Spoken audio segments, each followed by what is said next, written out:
Buenas noches, bienvenidos una vez más a este segundo ciclo literario para en mayúscula, la octava sesión de este ciclo y además con la presentación del libro de hoy de Isabel, pues se cierra este segundo ciclo que arrancó en el mes de septiembre, organizado por la librería de Victorio Lucas. Es una noche un poco con un sabor triste porque se nos acaba el ciclo, pero a la vez estamos muy contentos de que esté aquí Isabel San Sebastián con nosotros esta noche. La verdad es que es un orgullo para el pueblo avarán que esta noche esté aquí con nosotros para presentar su libro La Dueña. Isabel San Sebastián, ¿qué decir de Isabel San Sebastián? Es una de las grandes periodistas y escritoras de este país y además pues yo creo que también ya es historiadora porque al escribir los últimos libros para documentarte creo que tiene que convertir en una auténtica historiadora. Ha trabajado en su carrera como periodista, su trayectoria profesional pues es envidiable para cualquier persona que esté en la Facultad de Ciencias de la Información, está claro. Ha trabajado en radio, en prensa y en televisión, en los medios de comunicación más importantes de este país. Lleva más de 30 años en la élite del periodismo, aunque hoy está aquí como escritora para presentar su libro La Dueña, pero creo que es inevitable nombrar su carrera como periodista. En radio ha trabajado en la SER, en la COPE, en Onda Cero, en televisión, prácticamente Antena 3, Telecinco, 4, 13TV, Popular TV, Televisión Española, en El Mundo, en La Razón, en el ABC, o sea que creo que es imposible llegar, perdón, en El Mundo y en el ABC, perdón, en El Mundo y en El Mundo y en la Sexta tampoco. No, en la Sexta no lo he dicho. No, ni en La Razón ni en El Mundo y en el ABC, perdón. Y creo que, bueno, pues es imposible una trayectoria profesional, pues mejor que la de Isabel San Sebastián, está claro. Nosotros te damos la bienvenida, esta es tu casa, nos gustaría que cuando quisieras viniera, si quieres para hacer turismo, si quieres para conocer la fiesta. Yo he dicho muchas veces la fiesta esta gloria y tengo que decirlo. La fiesta de Avarán tiene un día que para mí ya se ha convertido en el día más grande de las fiestas de este pueblo, que es el Día de los Gigantes Cabezudos, y el esposo de Gloria, Pepe, es responsable de eso. Entonces, cuando quieras venir, pues invitada estás a Avarán a venir a pasar un rato a gusto con nosotros. Con ella está Gloria, que va a ser la que va a presentar esta noche, acompañar la presentación junto a Isabel. Gloria es una guardanera, profesora, y además fue concejal de Cultura, también en la legislatura 2007-2011. No me preguntes fechas en historia, pero no. Perfecto, pues. De Cultura, y esta noche pues está aquí también vinculada a la actividad y muchísimas gracias por colaborar esta noche con esta actividad cultural.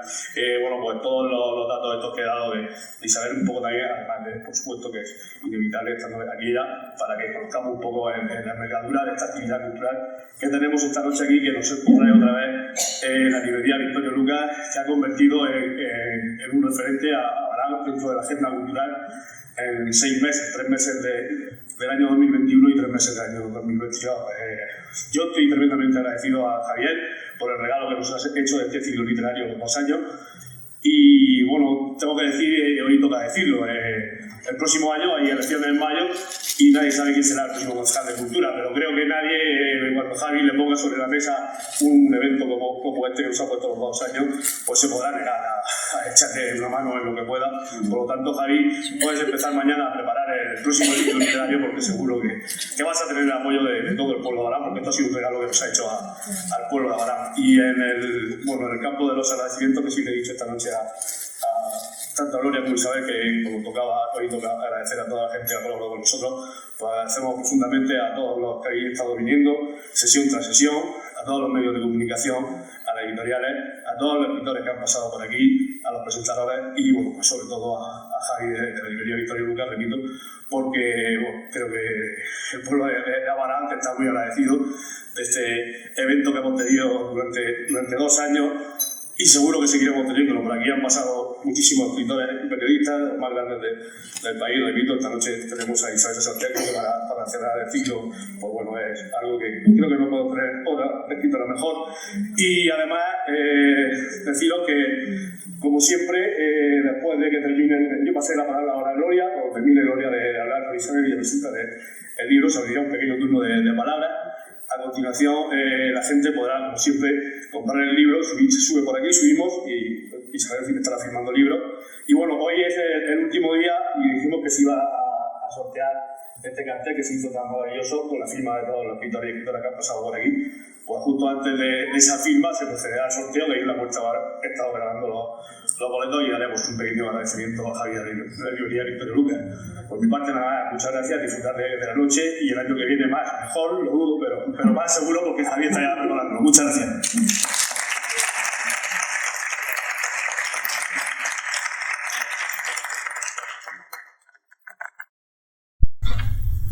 Buenas noches, amigos. Hoy cerramos un brillante ciclo de Abarán en mayúscula, como ha dicho Felipe, y lo hacemos con una escritora mayúscula, con Isabel San Sebastián. Mi felicitación a Javier de la librería Victorio Lucas y a la Concejalía de Cultura por ese interesante ciclo literario que nos han ofrecido. Buenas noches, amiga Isabel, periodista de papel, radiofónica, televisiva, en el orden que más te gusta acreditar. Escritora veterana y reconocida, más de 500.000 libros avalan este hecho. Su actividad como periodista le ha permitido ser un buen testigo de los tiempos que le ha tocado vivir. La transición política española, en primera línea de fuego, son muchos árboles y nueces y desgraciadamente muchos años de plomo, los vividos y narrados. Quizá por ello, y esto es una apreciación muy subjetiva, se encuentra encantada, sumergida en sus libros de otros tiempos y los cuenta como si hubiera estado allí. Bienvenida, Isabel San Sebastián, a este pueblo que sin haber sido pueblo frontera ni tener fortalezas a las que proteger, pues te brinda su hospitalario entorno para cuando quieras disfrutarlo y por qué no contarlo, si te animas. Es un verdadero placer tenerte cerca para disfrutar de tu tertulia y del comentario de tu libro. A la hora de presentar a la dueña, creo que lo más fácil sería enumerar cualquiera de las cabeceras que seguro se quedaron en el tintero y perfectamente podrían servir de título, porque la dueña además se podría haber titulado la esposa, la viuda, la madre, la abuela, la amiga, la tutora, la mujer. En cualquier caso, el de una mujer que lucha contra viento y marea por sobrevivir en unos tiempos nada fáciles, tal y como cita la autora, una mujer tejedora de destinos. Entonces, Isabel, comenzaste con la visigoda a novelar La Reconquista. ¿Por qué esa fascinación por ese periodo de nuestra historia? Bueno, antes de contestarte, permíteme agradecerte que estés aquí ayudándome a presentar esta novela, que agradezca al pueblo de Abarán su hospitalidad, su acogida, el haber pensado en mí para otorgarme el honor de cerrar este ciclo. A todos ustedes que están aquí, que han acudido a acompañarnos, a ayudarnos, a compartir con nosotros este viaje en la máquina del tiempo. A mí siempre me gusta decir que mis novelas las concibo como máquinas del tiempo en las que embarco a los lectores y me los llevo de viaje. Nos vamos juntos de viaje a algún escenario histórico y algún momento histórico concreto. Y gracias muy especiales y muy particulares a Javier. Yo no le conocía personalmente. Cuando me dijeron en la editorial que había un librero joven aquí en Abarán que organizaba este tipo de cosas con mucho entusiasmo, que se preocupaba mucho, que trabajaba muy duro, que se quería venir, dije que sí, por supuesto, porque los escritores no existiríamos sin los libreros, ni los libreros sin los escritores, pero esto es una unidad y los dos elementos son absolutamente indispensables. Y cuando le he conocido a Javier, he compartido un viaje con él desde Albacete hasta aquí, hemos venido charlando, me ha contado que heredó esta afición por los libros y por la lectura de una abuela analfabeta que aprendió a leer sola y se hizo con una gran biblioteca que le legó. Pues ya te has ganado una amiga para siempre, Javier, una admiradora y una seguidora. Así que gracias encarecidas, y lo que yo pueda contribuir a este ciclo y a estos ciclos y a esta iniciativa cultural, por supuesto que contáis conmigo. Y ahora se me ha olvidado la pregunta. Pues estaba preguntando que por qué esa fascinación. ¿Por qué La Reconquista?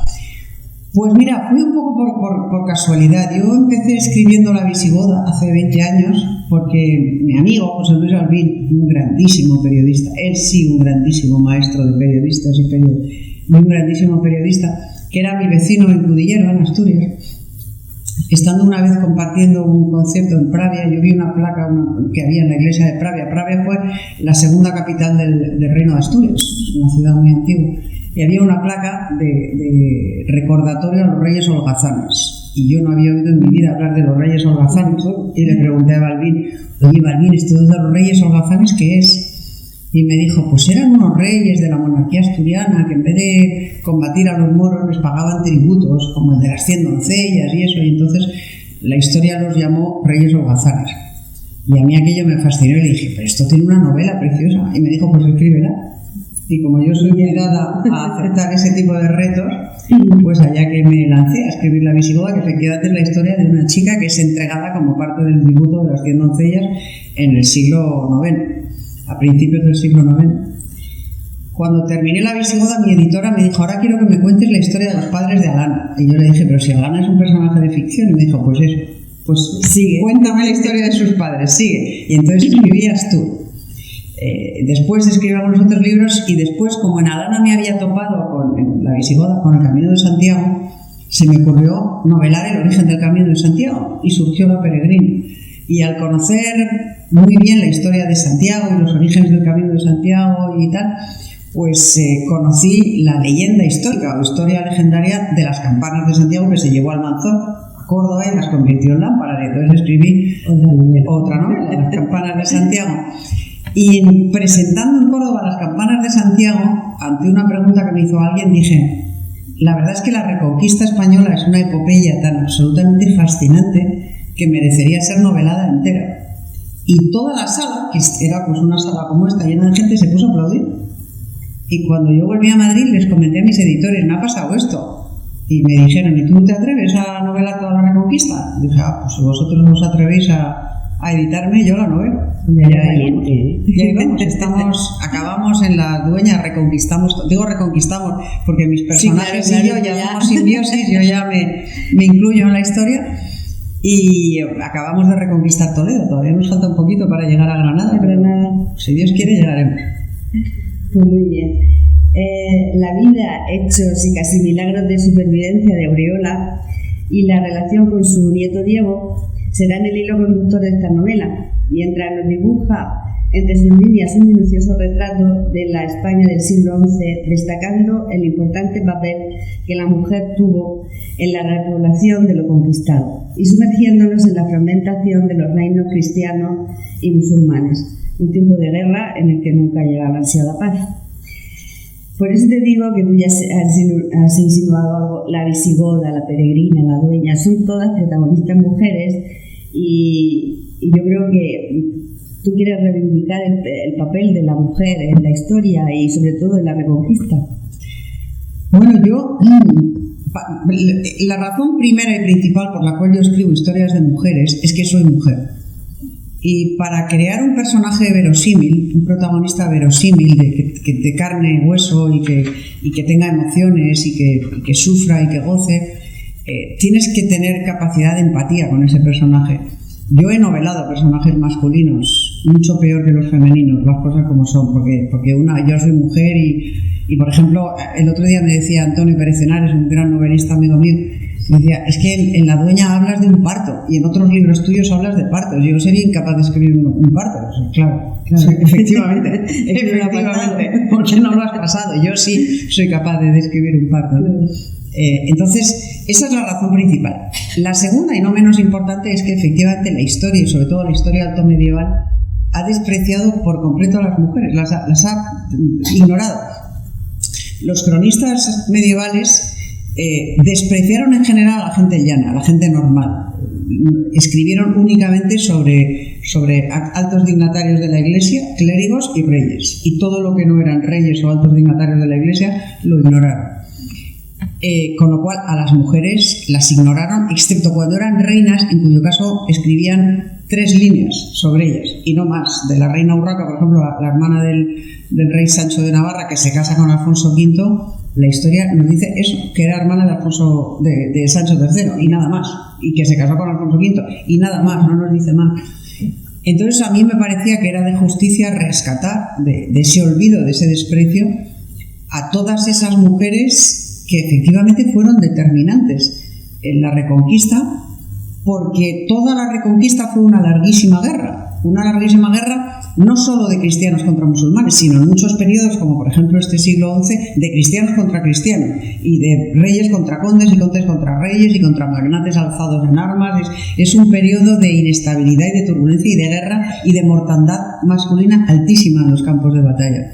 Y ante esa ausencia de hombres, alguien tuvo que hacerse cargo de la situación, de las casas, de los cultivos, de los hijos, de las tenencias que eran repartidas a esos pequeños caballeros de frontera para que las defendieran. Y ese alguien fueron las mujeres absolutamente ignoradas.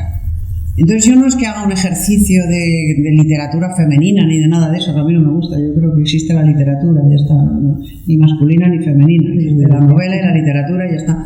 Pero sí me parece que es de justicia rescatar el papel de esas mujeres, y me parece que eso lo puede hacer mucho mejor una mujer que un hombre.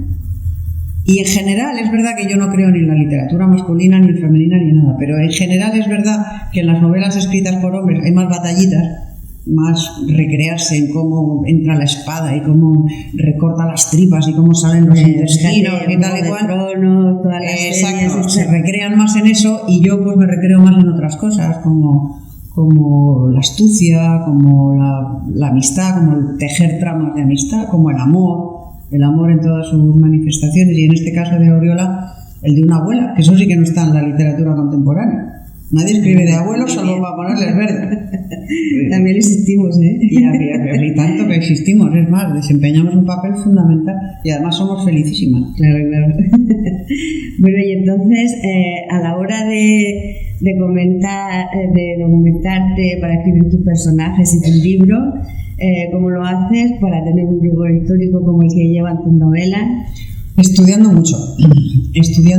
Yo antes de ponerme a escribir una novela me paso un año y medio largo estudiando el periodo, estudiando a los personajes principales de ese periodo, el contexto, buscando información aparentemente secundaria, pero por ejemplo estudiando cómo era el vestuario, cómo eran los tejidos, cómo eran los alimentos que se consumían, lo cual no es fácil de encontrar, pero bueno, buceando en donaciones, por ejemplo, en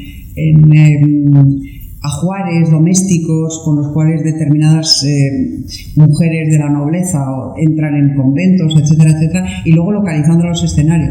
Yo viajo al lugar por donde transitan mis novelas, mis personajes, y los veo, y los vuelo, y los piso, y bueno, voy construyendo, como digo, esa máquina del tiempo, y luego ya embarco en ella al lector, te metes ahí y luego... Ese es el primer paso, es estudiar la época y el territorio, y el segundo paso, o el primero en orden de importancia, es imaginar una historia, porque mis novelas no son ensayos, son historias, son novelas de aventura, y claro, hay que pensar una aventura que sea entretenida, que tenga emoción, que tenga acción, que tenga intriga, y intentar, para mí por lo menos es muy importante que una novela sea redonda, que tenga un principio y un final coherente, lógico.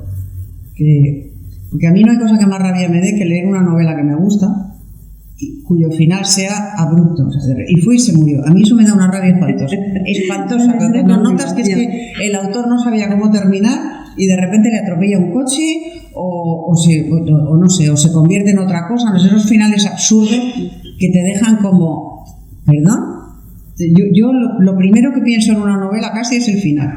O sea, ¿cómo va a tener un final coherente con la historia para que sea lógico, para que uno llegue al final y diga, a ser posible, qué pena que se acabó el libro, porque me lo están pasando muy bien, pero por lo menos que se quede satisfecho, ¿no? Sí, pero que puedas decir, he terminado. Exactamente. Aquí termina la historia, en un final lógico, ¿no? ¿Y tienes algún tipo de manía a la hora de escribir? ¿Escribes en algún sitio concreto o puedes escribir como Harry Potter en el tren? No, yo cuando veo estas películas de escritores que están por ahí en un bar con su portátil, ¡joder, qué envidia! Yo no puedo. Bueno, no sé, igual es porque son películas, ¿eh? Porque yo todos los amigos que conozco, yo tengo que escribir en mi despacho, encerrada, con mucha disciplina, rodeada de mis libros de consulta y de mis cosas. O sea, no, me da mucho trabajo, como no soy muy lista, pues tengo que... No, hombre, pues fíjate, por ejemplo, Pérez Galdós se escribió los 4 episodios nacionales en un año. o en un año y poco. Eso es porque era muy listo, era muy inteligente, tenía una grandísima capacidad de trabajo. Y Fortunata y Jacinta, pues en 4 meses. Yo no. Yo necesito tiempo y necesito mis libros y necesito consultar y necesito pensar mucho y trabajar mucho porque no soy tan lista. O sea, que una cosa... Ni siquiera lo intentamos, o sea que... No, bueno, está muy bien. Esto de las musas y la inspiración y tal, en mi caso no es tal. Yo es trabajo y disciplina. Bueno, en mi caso decía que la musa no se encuentra trabajando, ¿no? O sea que si tú estás ahí... Sí, efectivamente. A mí yo creo que ni trabajando llegan las musas. Yo creo que lo que llega es el estudio, el rigor y la disciplina y mucho pensar y mucho... Hace ya años, cuando mi hijo mayor era más pequeño, pues tendría, yo que sé, igual 17 o 18 años, estábamos una vez en Asturias y estaba yo sentada en casa y digo, ¿qué estás haciendo? Y digo, pensar. Y me dijo, eso no es hacer nada. Y digo, ya. ¿Y tú qué te lo crees? Eso es hacer mucho y hace mucha falta, por lo menos para esto. Y para hacerlo bien. Para casi todo.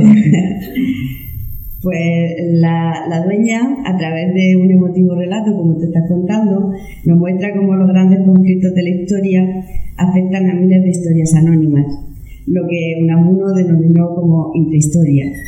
Así podemos conocer cómo vestían, cómo eran sus viviendas, incluso apreciar el olor de sus ciudades. ¿Y cómo hace el autor, sobre todo de novela histórica, para que el lector pueda sentir o podamos sentir todo eso que te estoy diciendo, que lo sentimos en tu novela, por lo menos yo? Pues probablemente sea la parte más difícil de escribir una novela histórica, la de conseguir crear la atmósfera de esa época, sobre todo cuando te remontas a una época tan lejana, ¿no? El siglo XI o el siglo IX, donde han transcurrido algunas de mis novelas. El envolver al lector en la atmósfera de ese tiempo. Por eso para mí es tan importante recrear los sabores, recrear los olores. ¿A qué olía León en el siglo XI? La ciudad de León en el siglo XI. Cuando llegamos a León lo olemos fatal todo. Bueno, cuando estamos leyendo. Sí, ¿o a qué olía Pamplona en el siglo XI? Pues olía a humedad, olía a leña húmeda, quemada en los llares, en las chimeneas que estaban dentro de las casas, leña húmeda, humo, olía a excrementos de animales que circulaban por las calles, no había coches, entonces había mulas y caballerías y asnos y bueyes que iban por las calles.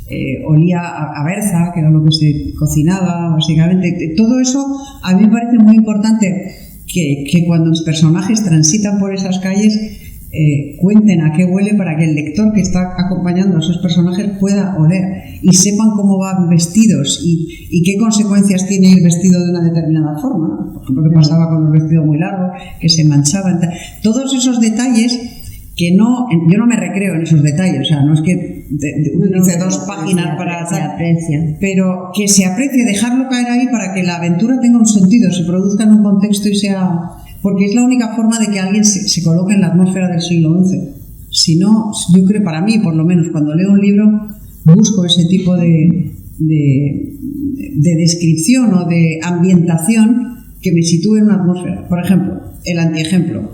En las series de televisión, la mayoría de las series de televisión o las películas ahora que transcurren en una edad media o en una pseudoedad media, digamos, no sé si os habéis dado cuenta de que los personajes masculinos siempre tienen la armadura puesta. Están en el castillo, están montando guardia, están con la armadura. Una armadura pesaba 30 kilos, 25, 30 kilos. Era imposible estar de pie con una armadura puesta. Las armaduras se llevaban a caballo. A pie no se podía llevar armadura. Porque el caballo te sujetaba. En cuanto te caías del caballo, podías estar de pie con aquella armadura un poquito de rato. No se libraban combates a pie con armadura. Era imposible, por lo mucho que pesaba. Pues esa antiatmósfera que se crea muchas veces en la televisión por aquello de darle más vistosidad a lo que sea, la imagen, al final lo que está creando es una imagen falsa de lo que fue esa época. Claro. Y a mí me gustan mis novelas que sin desmerecer la aventura, la intriga, la emoción, el interés, el que sea entretenida la novela, que lo histórico de la novela, la parte histórica, tanto en los acontecimientos históricos como en los contextos materiales, sea real, sea de verdad. sea de verdad y no induzca al lector a equivocación, a error, a imaginarse la Edad Media como una cosa, por ejemplo, de piedra en blanco y negro. Las casas en la Edad Media, las casas muy humildes eran de adobe y tenían la chimenea dentro y olían a humo de una forma espantosa y eran muy pequeñas y muy incómodas. Los castillos y las tenencias, las torres un poco más elevadas en estatus, no eran de piedra, estaban enlucidas, estaban encaladas y muchas veces con frescos pintadas, porque a los habitantes de la Edad Media, igual que a los habitantes de la Antigüedad, les chiflaban los colores. Claro, es que como les gustaban mucho los colores. Como no ha llegado nada de eso, uno se imagina que en el siglo XI todo era piedra. No, había cal y encima de la cal pintaban imágenes y las iglesias estaban llenas de frescos y las torres estaban llenas de frescos o de tapices coloridos y de alfombras. O sea, no vivían en blanco y negro como vemos lo que ha quedado ahora. Vivían en colores. Era cuando y les gustaban mucho. Y vemos que te ha pintado y dices, uy, que claro, pero es que curioso, ¿no? Porque no estás acostumbrada. Claro. Pero es que era así, claro. Igual que en Roma o en Grecia. Los templos griegos no eran de piedra blanca, estaban llenos de colores y de figuras de colores. El Pórtico de la Gloria, por ejemplo, de la Catedral de Santiago, que ahora han restaurado, conserva parte de sus colores, no todo, porque los británicos, yo no sé si lo sabrán, cuando los británicos en el siglo XIX hicieron una réplica del Pórtico de la Gloria para llevarse al Albert Victoria Museo, al Museo Albert, que lo tienen ahí replicado el Pórtico de la Gloria, y yo la primera vez que lo vi dije, coño, pero si esto es de Santiago de Compostela, esto que es de aquí, el Pórtico de la Gloria, lo replicaron, y para hacer la réplica pusieron un molde de escayola al Pórtico de la Gloria y al quitar la escayola se llevaron los frescos, los colores. ¿En serio? En serio, en el siglo XIX. Un pórtico del maestro Mateo que es una auténtica maravilla y cuyas figuras que son todas de colores. Yo lo he comentado porque en la restauración todavía salía un color, pero claro, no con la intensidad ni claro. Estaba. Entonces pues la Edad Media era en colores y por eso yo en mis novelas, en las torres, en las casas, pongo que había alfombras de piel, que había tapices en las paredes, pinturas. Me gusta hacer eso porque para que el lector que viva conmigo esa aventura viva la aventura de verdad, como si se estuviera acompañando físicamente a Auriola, que está ahí con su nieto protegiéndole de los muchos avatares que le toca vivir en su vida, pobrecito mío. Claro, y además Auriola, cuando ya es abuela, también nos cuenta los achaques que tiene y que no tiene todavía la ciencia como para las cataratas, que te quedas sin dientes, ¿no? Todo eso también te hace que tú entres en el mundo de la dueña. Otra de las cosas, por ejemplo, que la televisión ha hecho un daño espantoso y el cine. ¿Vosotros os fijáis que cuando ves una serie de vikingos, por ejemplo, tienen los dientes radiantemente blancos? No ya normales, sino blanqueados. O sea, es que los vikingos no tenían los dientes blancos. Para empezar, casi todos no tenían dientes, o tenían muy pocos dientes, habían perdido la mayoría. O sea, todas estas cosas a mí me gusta explicarlas, ya digo, no como si fuera un ensayo o un manual sociológico del siglo, pero sí a mi dueña, pero ayuda a ambientarse. Claro, a mi dueña Auriola pues se le van cayendo las muelas y cuando se le cae la última dice, ya no voy a poder comer dulces de avellanas, como que a mí me gustan, ni de nueces ni de avellanas, porque están muy duros y ya no puedo masticar bien. Y cuando cumple una edad a la que no era frecuente llegar, pero ella llega y algunas mujeres llegaban, y hombres también, generalmente frailes, porque los jóvenes morían en combate y las mujeres también de parto, ya no ve, tiene catarata, y entonces las cataratas no se operaban. O sea, que de hecho la edad era una condena prácticamente segura a la ceguera. Todos esos detalles, en fin, que no es que la novela sea eso, la novela estamos comentando es una historia de una mujer aventura que sale de su casa en Navarra y llega a León y se casa con un franzón y tiene que proteger su tenencia de su torre de las embestidas enemigas y amigas, en fin. Yo he oído en alguna entrevista que la dueña tiene mucho de ti y de tu madre, ¿no? Sí, tiene mucho de mí. De mí tiene algunas cosas, algunos rasgos de... Por ejemplo, cuando le sale mal genio, eso es mío, porque mi madre no tenía mal genio. Pero cuando hace gala de una resistencia feroz a la edad, a la adversidad, a los dolores, etc., esa era mi madre. Mi madre era navarra, como Auriola. Era así una mujer alta y guapísima como Auriola. y era recia, pero recia, hasta el extremo de que la única vez en su vida que estuvo, o por lo menos que yo recuerdo haberla oído quejarse de algo, fue porque le dio un ataque de lumbago, un ataque feroz de lumbago que no se podía poner de pie, no se podía enderezar. Y como no se podía enderezar y tenía que estar agachada, así doblada, decidió que iba a hacer algo útil y encerró todo el suelo del salón. ¡Qué fuerte! Esa era mi madre y en ella está inspirada Auriola cuando hace lo que hace y viaja como viaja y se sobrepone a las dificultades y a las adversidades a las que se sobrepone. Ahí es verdad que mi madre fue una gran inspiración. Me parece muy bien. Pues es algo que no se debe preguntar porque nunca se debe decir qué hijo es el favorito. Pero aquí te voy a preguntar qué prefieres, literatura o periodismo. Ahora mismo literatura con diferencia. Sí, ¿verdad? Sí, porque los libros me dan muchas alegrías y la política, que es a lo que yo me dedico en periodismo, pues no me da más que disgustos, las cosas como son. Y luego porque la Reconquista ya sé cómo acabó. Y acabó bien. Acabó bien, sí. Acabó bien.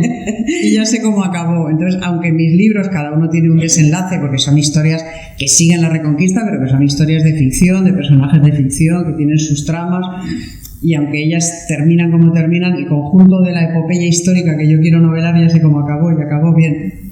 Si me dices cómo va a acabar ahora la peripecia en la que anda metida España, pues no tengo ni idea. Y me temo muy mucho que no va a acabar bien. Es muy complicado. Es muy complicado. Así que ahora prefiero 1000 veces la literatura. Pero pensé que me lo preguntabas porque Auriola también tiene su nieto favorito. Que no debería. Pero, ¿qué quieres que te diga? Somos humanos. Y eso de no, yo los quiero a todos igual y los trato a todos igual y tal. Eso está muy bien en la teoría, pero en la práctica no pasa, en general. Que los trates a todos igual, pero que los quieras a todos igual. Bueno, no sé, mis nietas todavía son muy pequeñas y aún no tengo las mías también referencias. Pero bueno, siempre hay uno que te hace más gracia que otro. No sé, eso es humano, ¿no? Eso es humano. Pero yo no soy muy políticamente correcta ni en las novelas ni en la vida real. Yo tampoco soy mucho, pero porque no me parece necesario. Bueno, pues si quieres contar algo más sobre tu novela y los proyectos que tienes a largo o corto plazo. Pues me gustaría decir que efectivamente La dueña es una novela de aventuras. Es una novela, yo creo que enganchosa, pero eso lo tienes que decir tú. Sí. Pero ya como yo empecé a hacerte preguntas, yo pues creo que ya te doy a ti el... Es una novela que te atrapa y que te hace acompañar a Auriola en las distintas etapas de su vida y en sus distintas peripecias. Y a diferencia de otras novelas mías, en esta hay más emoción que la habitual. Yo siempre intento que en mis novelas haya una parte importante de emoción, pero en esta hay mucho. Hay mucho de mi vida, hay mucho de mi experiencia nómada. Eso también hay en todas mis novelas. Yo tuve una infancia muy nómada, muy de ir de un sitio a otro, de aquí para allá, y eso se refleja en mis novelas. Hay mucho trabajo y hay mucha ilusión. Y nada más, sí que espero que la disfrutéis, que quienes sois madres o sois abuelas, especialmente, porque esta es una novela que habla mucho del sentimiento de la abuelez, que es un sentimiento no solo de amor, sino de instinto de protección, igual que muy parecido al que se tiene hacia los hijos, ¿no? Que os sintáis reflejadas en ella y que muchas gracias por estar y espero que alguna pregunta, espero alguna pregunta o algún comentario o alguien que se haya leído. Empezamos el turno de preguntas. Alguien que se anime a preguntar algo o a decir algo o a criticar algo, que también se acepta la crítica. Sí, la misma. Venga, una valiente. Una valiente. Que rompa el fuego. Que rompa el hielo. ¿Hay micrófono o no? ¿Perdón? ¿Hay micrófono? Bueno, con el permiso de la presentadora. Que me he convertido por un día. Espérate.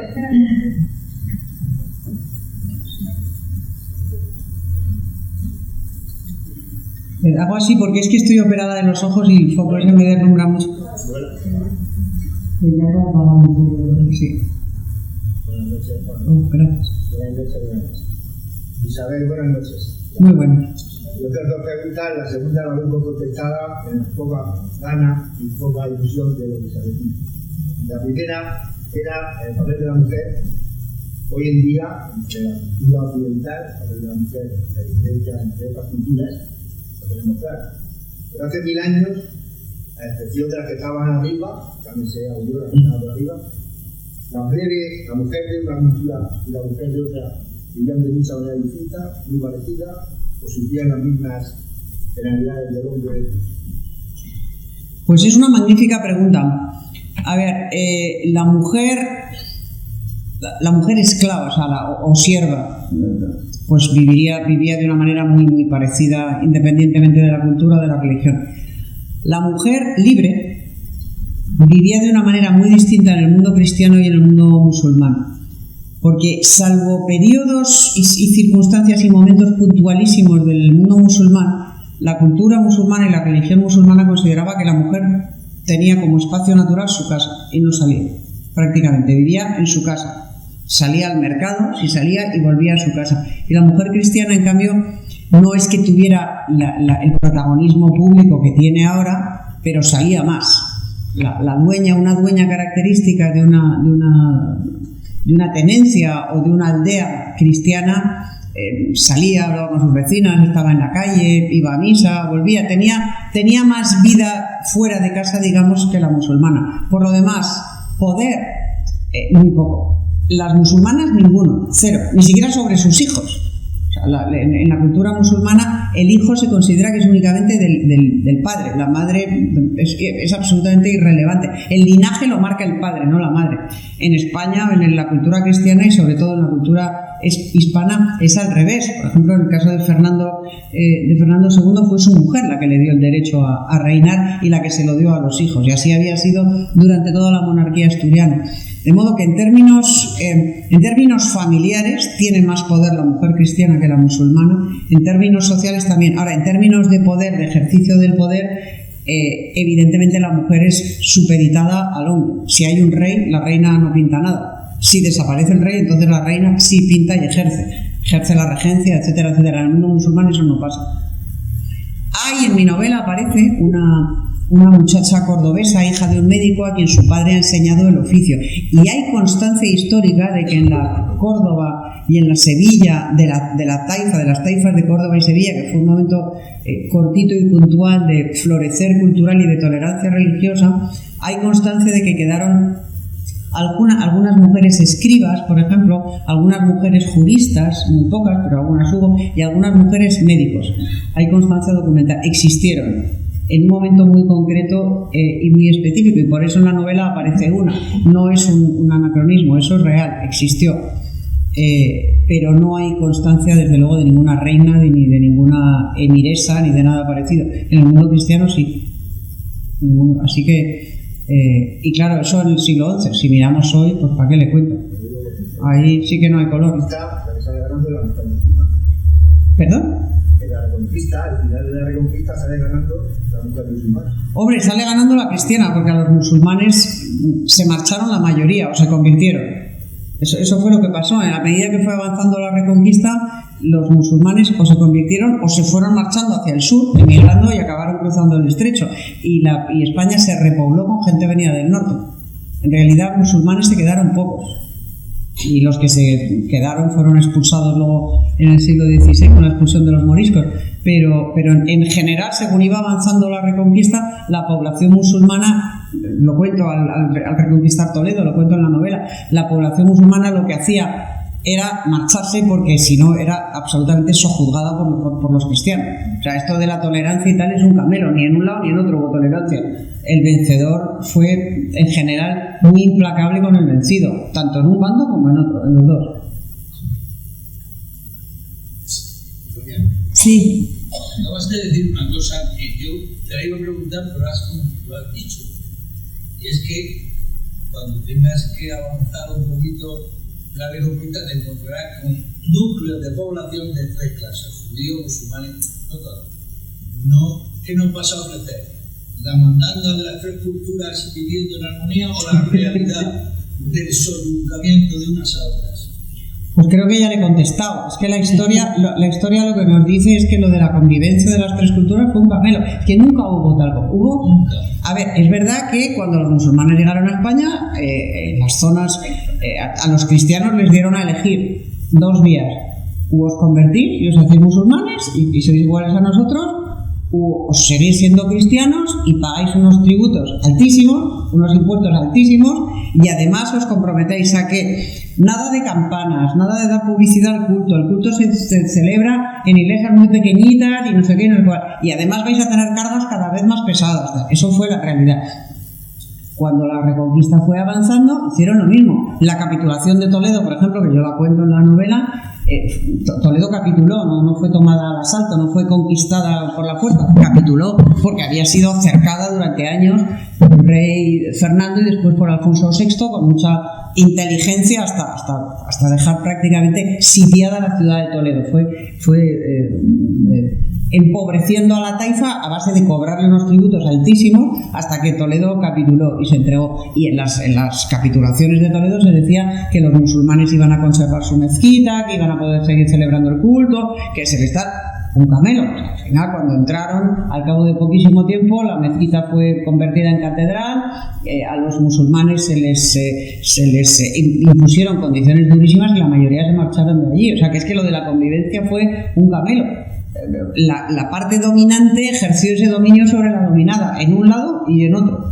Y eso fue lo que ocurrió, y eso es la verdad. Y luego hubo una escuela de traductores en Toledo. Sí, hubo puntualísimamente acuerdos, tal, lo sabría. Pero vamos, la realidad histórica es que es el vae victis de Julio César, no hay de los vencidos.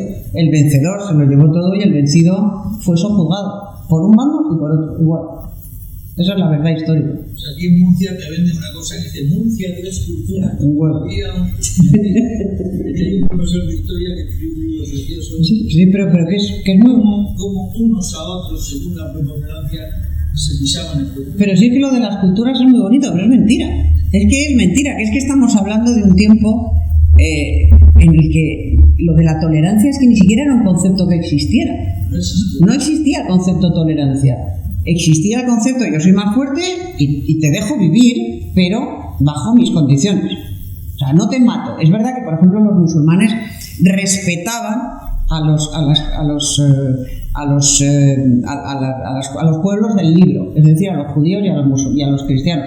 Los respetaban, quiere decir que no los mataban como hacían con los paganos, que no los mataban de saque como hacían con los paganos. Con los paganos lo hacían y lo siguen haciendo, El ISIS y el Daesh y tal siguen haciendo lo mismo, pero bueno, a los pueblos del libro les respetaban la vida siempre que aceptaran las condiciones. Pago de tributos y discreción. Y los cristianos no hacen exactamente lo mismo.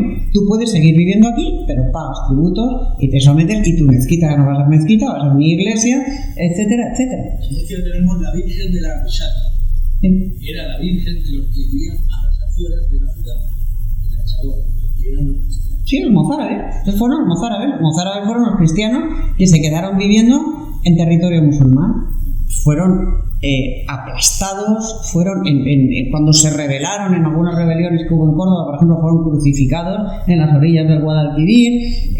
Hubo momentos en los que ellos mismos buscaron el martirio porque no soportaban las condiciones a las que estaban sometidos, se les abrumó a impuestos cada vez más altos, etcétera, etcétera. Eso fue la vida que tuvieron los mozárabes durante la mayor parte del tiempo del dominio musulmán.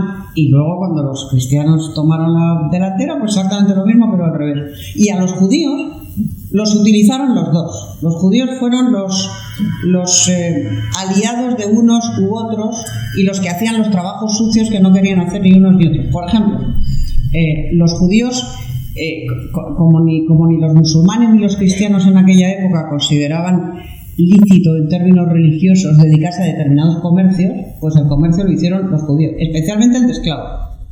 Y hubo un altísimo comercio de esclavos, porque el que era derrotado en el campo de batalla era o muerto o vendido como esclavo. Y durante las aceifas o las cabalgadas, que era lo mismo, aceifa se llamaba cuando lo hacían los musulmanes, cabalgada cuando lo hacían los cristianos, el botín más deseado eran hombres, mujeres y niños. que eran vendidos como esclavos.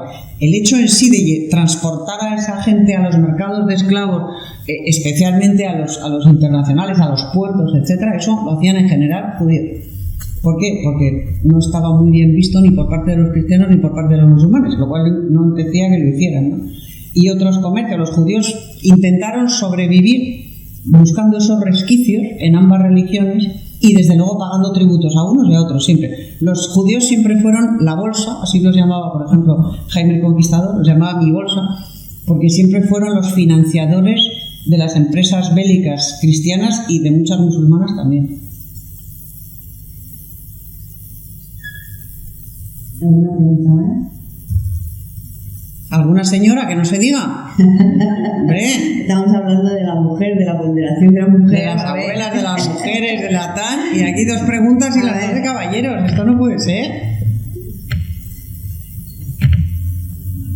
Venga, que seguro que tienen alguna pregunta interesante que hacer. Bueno, pues a mí, para que no me digas, yo te voy a preguntar que ¿tú crees que la historia de España tiene más luces que sombras? Sin duda ninguna, pero sin ninguna duda. Es que estamos con la leyenda negra que somos tontos, bueno, desde mi punto de vista, pues porque nos estamos tragando cosas que no son verdad.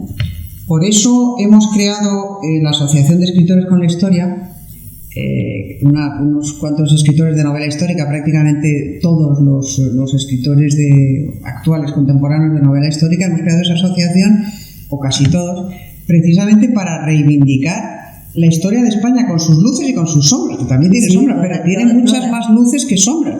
España es una de las 2 o 3, yo creo que 2 naciones que han configurado el mundo tal y como lo conocemos. La nomenclatura del mundo, no solo occidental, sino también oriental, es española. Quien cartografió el mundo por primera vez fuimos los españoles. Quien duplicó el tamaño del mundo con el descubrimiento de América y con la primera circunnavegación fuimos españoles. España es la única nación islamizada en la gran oleada islamizadora del siglo VII, del siglo VI y VII, donde fue islamizado prácticamente todo lo que había sido el antiguo imperio romano, que logró desislamizarse, porque lo que hoy es Libia, o Siria, o Marruecos, o Túnez, era tan occidental y tan romano como España, igual, o como la ribera del Mediterráneo de España. O sea, Cartagena y Túnez eran equivalentes, o lo que hoy es Alicante, la costa Alicante, Murcia, toda esta ribera norte del Mediterráneo, que estaba muy romanizada, estaba igual de romanizada que la sur, que Libia, o Túnez, o cualquiera de esos países.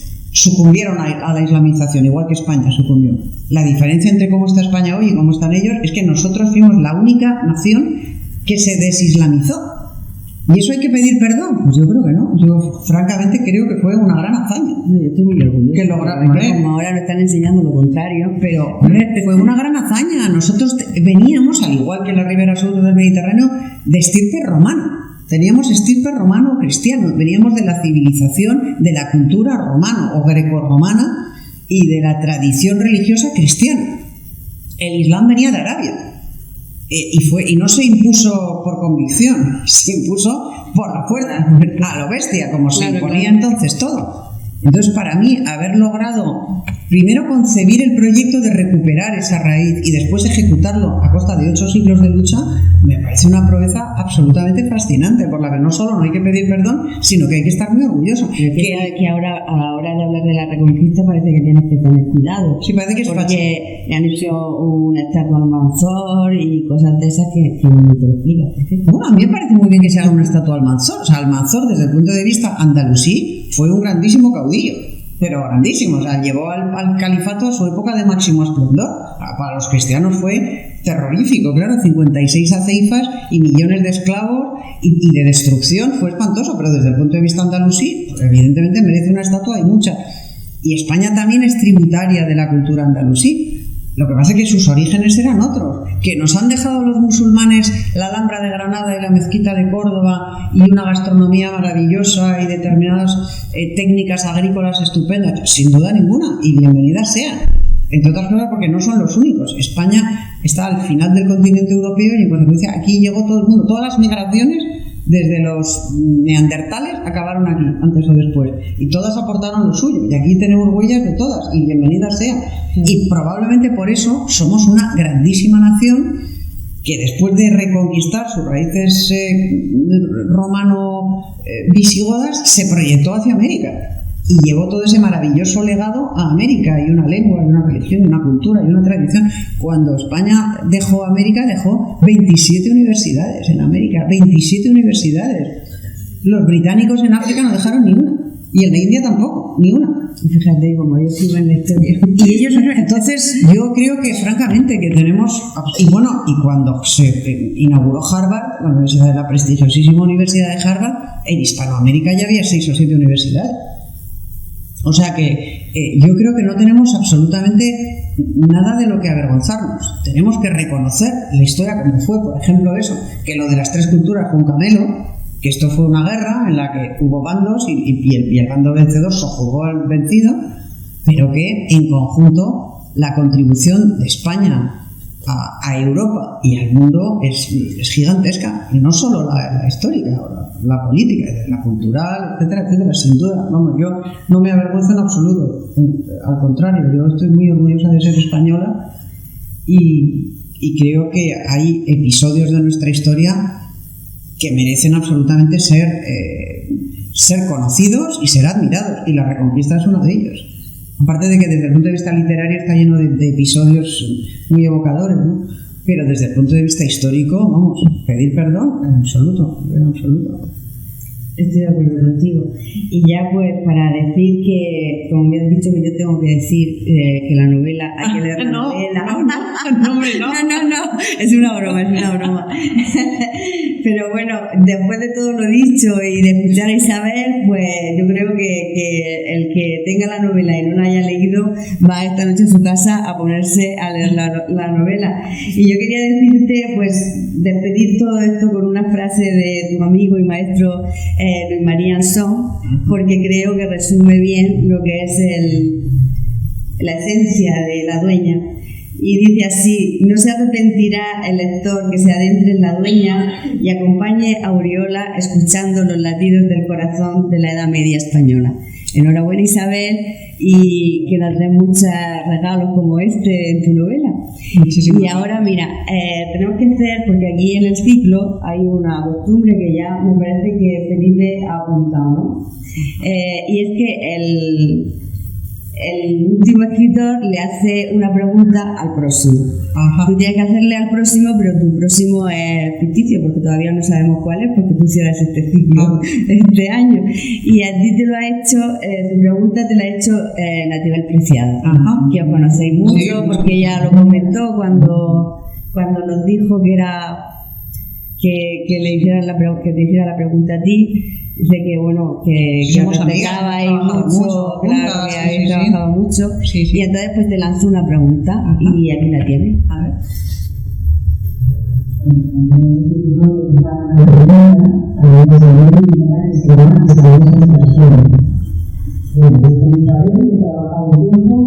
Somos pueblos opuestos de muchas cosas, pero tuvimos una relación tan respetuosa y tan profesional, tan extraordinaria.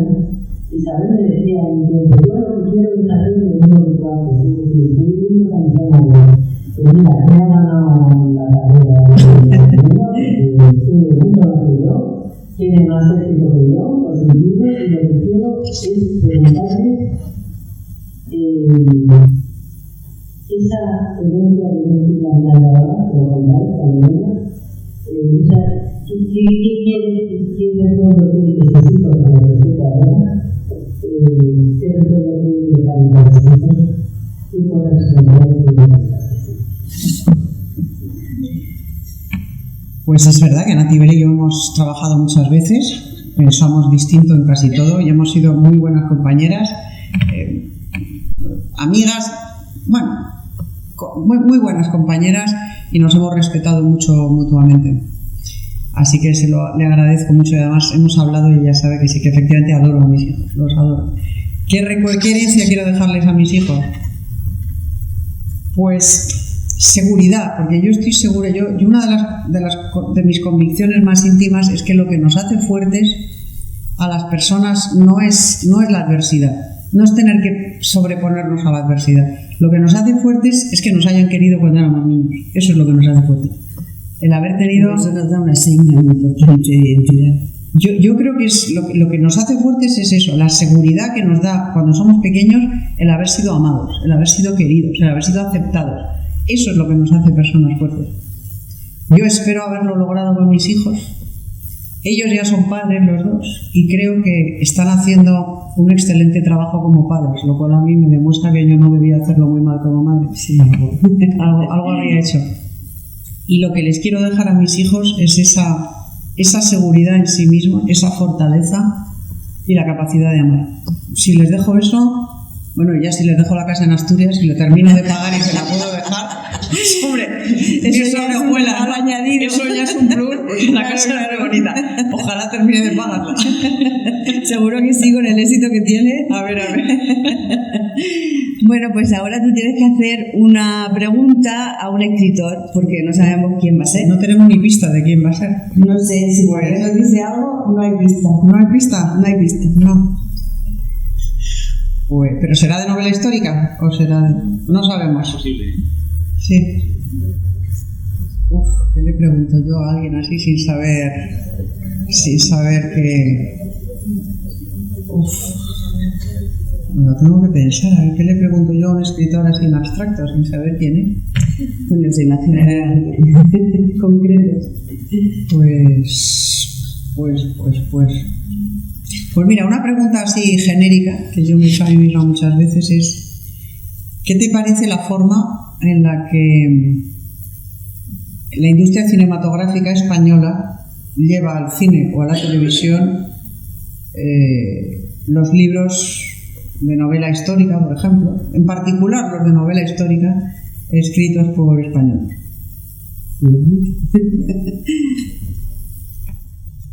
Bueno, pues Isabel, ya ha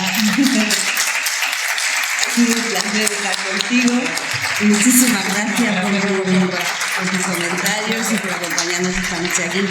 Un placer. Muchas gracias. Un placer todo mío. Y nada, a vuestra disposición para firmar libros. ¿Aquí? Oye, tiene que firmar en el primer libro. Aquí vamos a proceder al sorteo.